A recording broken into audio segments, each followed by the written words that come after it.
We have welcomed many congressional delegations to Taiwan over the years, and the normal practice of friends visiting each other is inherent in our culture of hospitality. Military exercises are unnecessary responses.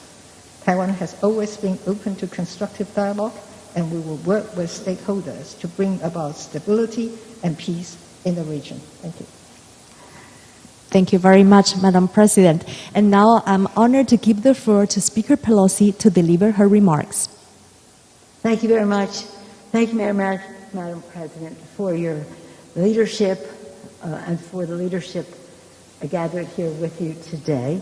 I'm proud of my delegation. We're almost like one unit. The chairman of the Foreign Affairs Committee, the chairman of the Mr. Meeks, Mr. Takano, chair of Veterans Affairs, vice chair of Foreign Energy and Ways and Means, the Trade Committee, Congresswoman Susan Delbene, a member of the Intelligence Committee, Mr. Krishnamurthy, and a member of the Foreign Affairs and Armed Services Committee, Mr. Kim.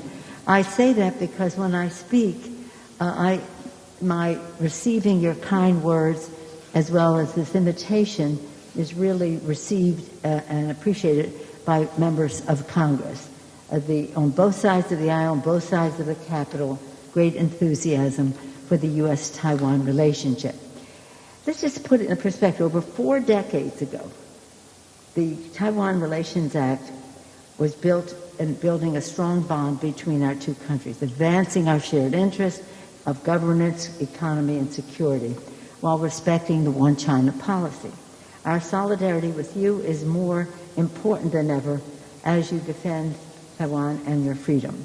In our bilateral meeting, we discussed key opportunities to deepen our partnership, upholding democracy and human rights and respect for the individual, combating, well, I'll get around to comment. 3 areas that I just mentioned: security, economy, governance. Security, our relationship is a strong one, and we discussed how we can make it stronger and up to date. In economy, we talked about a trade agreement that might be possible and soon. And in governance, among other things, and in governance, I want to salute Taiwan for the leadership you have provided in fighting COVID. Probably one of the highest rates of vaccination, but also the lowest number of deaths from COVID, a real model for the world. It's about science, but it's also about community acceptance of a plan, and that is called leadership. So thank you for that lesson to all of us. And so as we deal with those 3 areas, we come here following the President's lead on the Indo-Pacific economic framework. That's interesting. We support that. Again, in terms of security, economy, and governance. Taiwan's not part of that, so we want to build a different set with the economic package, with our security package, and a trade agreement, hopefully, that is imminent. So this is a very important time for us because we came here to listen and to learn about how we can do this more effectively, really achieving the goals for Taiwan that we all aspire to but don't understand as fully as we do now because of this trip. So again, it's a great pride for us today, the first woman speaker in the House, meeting the first woman president of Taiwan. We have some enthusiasm for that, and again, we're very proud of our representative, Sandra Aldkirk, and I'm proud of my colleague, Susan Delbene. So it may take a moment to take some pride in women's leadership. Again, our delegation came here to send an unequivocal message. America stands with Taiwan. Thank you, Madam President. Thank you very much, Your Honorable. Right now, with the permission of our President and Speaker Pelosi, we'll be taking up questions from the media. So we'll proceed right now taking the first questions from Taiwanese media, and it will be raised by Mr. Joseph Ye from CNA. Joseph? President Tsai, Madam Speaker, I'm Joe from the Central News Agency. I'm representing more than hundreds of Taiwanese media. I was given one question, so the question will be a little bit long. So please bear with me, because we have waited for 25 years for this chance. So you're the first House Speaker to visit Taiwan in 25 years. So do you foresee that your visit will bring up even more similar high senior official U.S. to visit Taiwan in the future, or maybe future speakers? This is the first part of my question.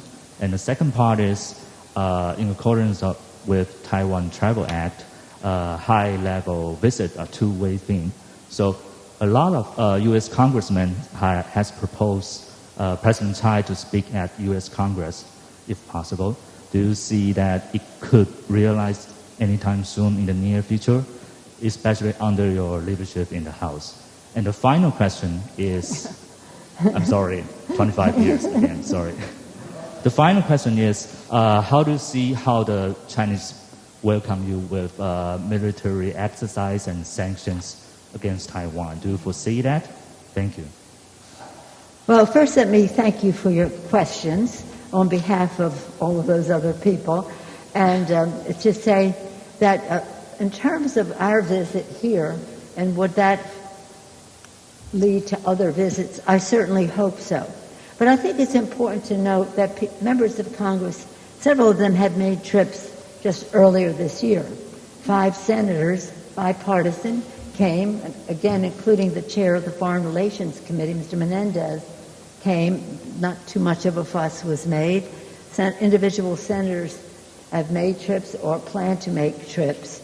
And I just hope that it's really clear that while China has stood in the way of Taiwan participating and going to certain meetings, that they understand that they will not stand in the way of people coming to Taiwan.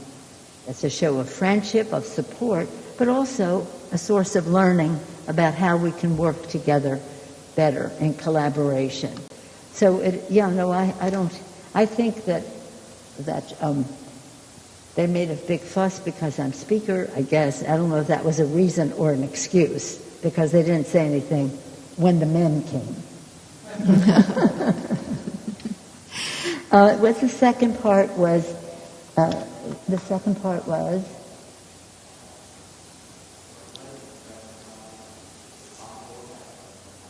invited to the U.S. Congress to make... Oh, that was the third part, but I'll go there. Okay. That was the third part, I thought. We haven't had a joint session in probably 3 years in Congress, partially because of COVID, but even before that it was Christmas and all that. So we haven't had many joint sessions. But we have tried to accommodate visits by bringing together, both sides of the aisle and both sides of the Capitol. And I would hope that that opportunity would be there.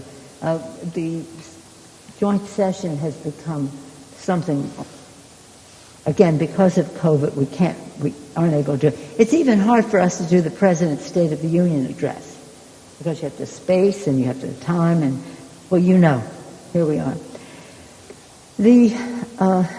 I don't know. I think that whatever China was going to do, they will do in their own good time. What excuse they may use to do it is another thing. But you really know more about that than I do. I do think that it's really important for the message to be clear that in the Congress, House and Senate, Democrats and Republicans are committed to the security of Taiwan in order to have Taiwan be able to most effectively defend themselves. But it also is about our shared values of democracy and freedom, and how Taiwan has been an example to the world in that regard. And whether it's certain insecurities on the part of the president of China as to his own political situation that he's rattling a saber, I don't know. But it doesn't really matter. What matters to us is that we salute the successes of Taiwan. We work together for the security of Taiwan, and we just take great lessons from the democracy in Taiwan. Thank you very much, Madam Speaker. Right now we take questions from the international media, and I would like to invite Samson Ellis. He is the Taipei Bureau Chief of Bloomberg News. Samson? Oh, thank you. Madam President, Madam Speaker, we have seen the Chinese authorities take multiple economic actions against individual Taiwanese companies and entire sectors of the economy here. Taiwan has already paid a cost for your visit and is likely to continue to do so over the coming days and weeks. What concrete, tangible benefits can you promise Taiwan to offset the cost of your trip? Well, at the same time as this trip is taking place and in recognition of our common interest economically, we just passed the CHIPS and Science Act. This is something that opens the door for us to, again, have better economic exchanges. I know that some Taiwan businesses, significant ones, are already planning to invest in manufacturing in the United States. And the ingenuity, the entrepreneurial spirit, the brain power, whatever, the intellectual resource that exists in Taiwan, and the success of the tech industry here for one sector has been really a model, and again we want to increase our relationship. So I think that I would be saying that would be a goal we share, but with the CHIPS Act we're really facilitating reaching that goal, and it's pretty exciting. It's pretty exciting, and I think that you will see a recognition of the scientific success that Taiwan has had, being a model for how we go forward. That's why our bill is called CHIPS and Science. Thank you very much, Madam Speaker. Right now, last but not the least, we will have a representative from the Japanese media, Mr. Ishido Koichiro-san. He is the Bureau Chief of Asahi Shimbun of Japan. Hello. 你好，总统。Konnichiwa. Hello, Speaker Pelosi. Konnichiwa. Thank you very much for taking my questions. My question is about the Chinese democracy. Now we are witnessing the Chinese authorities increasing various pressures, not only to Taiwanese people and Hong Kongese, but to their own citizens, I mean the Chinese people. And as a strong and long-time advocate of democracy, please let us share your ideas. How the democratic countries, including South Korea, Japan, where you are heading to, can deter China from invading Taiwan militarily, and how we can guide China toward a democratic political system. Thank you. Well, two things. In the context, your question comes in the context of right now a struggle between autocracy and democracy in the world. We cannot back away from that. And so as China goes and uses its soft power, money and whatever, into many countries in order to get their support at the UN and other bodies, we have to recognize that has some effectiveness, because it's a lot of money and it's promises that may or may not ever be kept. So when we talk about Taiwan in that context, we have to talk from strength.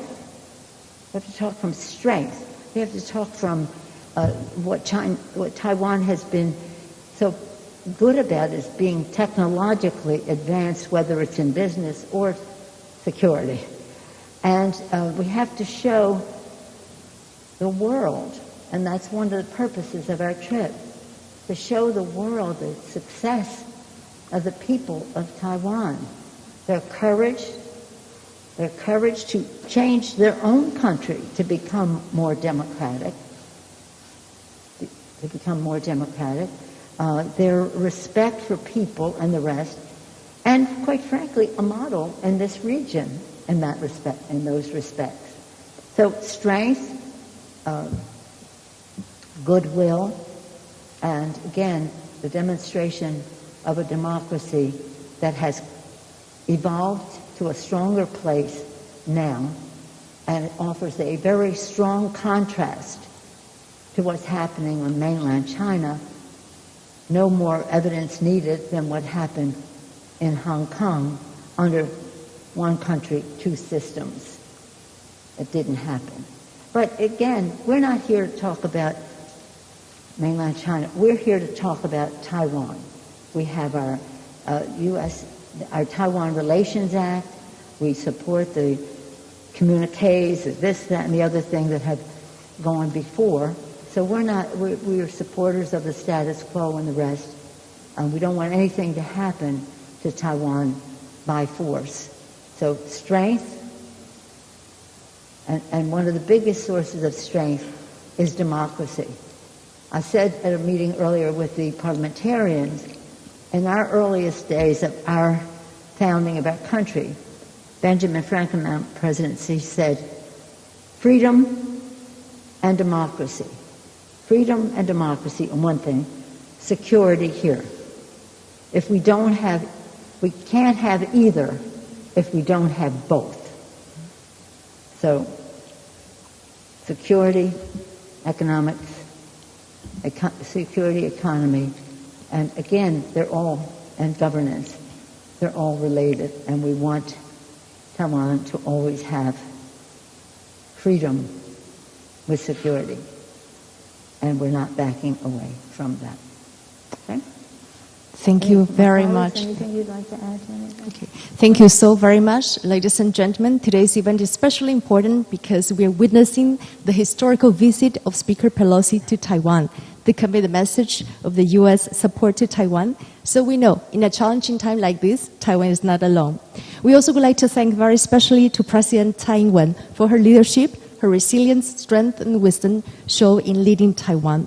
Also, our sincere appreciation goes to the distinguished members of the U.S. Congress who accompanied Speaker Pelosi in her trip. And your friendship means a lot to us. Thank you so much for being here in Taiwan. Also, thanks for the presence of so many officials from the U.S. side, from the Taiwan side, whose effort made this event possible. Thank you also very much to the media friends with us today, and also hundreds right now watching the live transmission. Thank you very much to you all. Have a great day.